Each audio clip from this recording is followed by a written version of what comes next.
Aside from a few remaining traces of life, this was probably an RV site at some Columbus point. Park in San Jose, the once bustling, enormous homeless our encampment in intent- Santa Clara County, is now quiet, which to Ray Solnick is admittedly kind of odd. It's gone.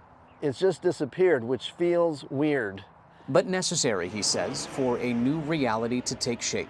The homeless advocate and CEO of Seeds of Hope Silicon Valley thinks it was the right move for the city to dismantle the encampment and begin an aggressive push to get people into temporary housing. I feel hopeful because this is a step in the right direction. It's not safe for people to be living out on the street. He thinks the system in place right now has plenty to offer: interim housing, supportive services, shelters, case management, and more. But these are just steps and not big solutions. Whether it's parks or street corners, we see people living, laying down on the street. It's got to come to an end. We can do better. So from his standpoint, it is time to try an entirely new approach. And that is why he and a delegation of more than 60 leaders from communities throughout the Bay Area spent a week in Texas, touring two unique approaches towards permanently getting people off the streets that appear to be breaking barriers. One of them is called Community First. It's unlike anything that we have today. It's a 53-acre master-planned neighborhood in Austin, Texas, with permanent housing for people coming out of chronic homelessness. It's not designed to transition people back into society. It's designed to create a new community where people can find purpose. People can get jobs here, access services here, and build new lives here.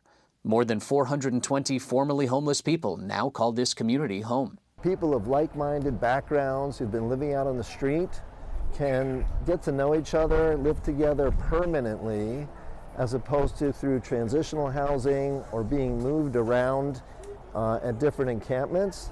Solnick is working to bring that model home. State Senator Dave Cortese was on the tour. But we really don't have facilities like this in our area. Looking around, there's a lot to be inspired by here. There's a lot of good things going on. He likes the idea of a centralized, community-driven approach.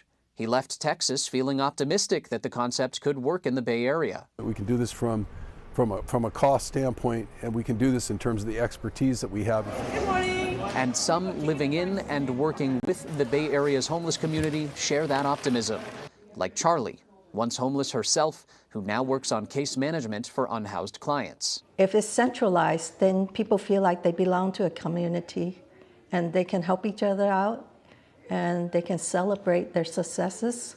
And that sense of belonging and purpose, says Francis Shenguya, is something that many people living on the streets are missing. You have to have a raison d'etre, a reason to live. This is my sleeping bag. He became homeless in 2017. I had a home. I was in corporate America working well. I have 4 children. Over the course of 8 years, he's bounced around the Central Coast and the Bay Area. Monterey, Salinas, Livermore, California, San Jose, East Palo Alto, Gilroy, and then Mountain View. While there is more he'd need to learn about the Community First concept, he thinks it sounds promising. Right now, I won't go to any shelter. And you look at it, I'm not the draggy type, but I won't go to the shelters because they don't treat you right. Solnick says Seeds of Hope has looked at over 100 parcels of land in the greater Santa Clara County area. And within that, we've identified about 10 that we believe are viable, whether it's taking into account NIMBY, people who don't want it in my backyard, homeless advocates who don't want to push homeless people out into the corner of the city and create a slum, and environmentalists. Though there are more hoops to jump through, Solnick is feeling encouraged. I feel inspired. As for his why, his drive to make a difference, I guess, like I tell my kids, when we visit someplace, let's leave it in better condition than we found it. And that applies to life too. a simple yet powerful purpose.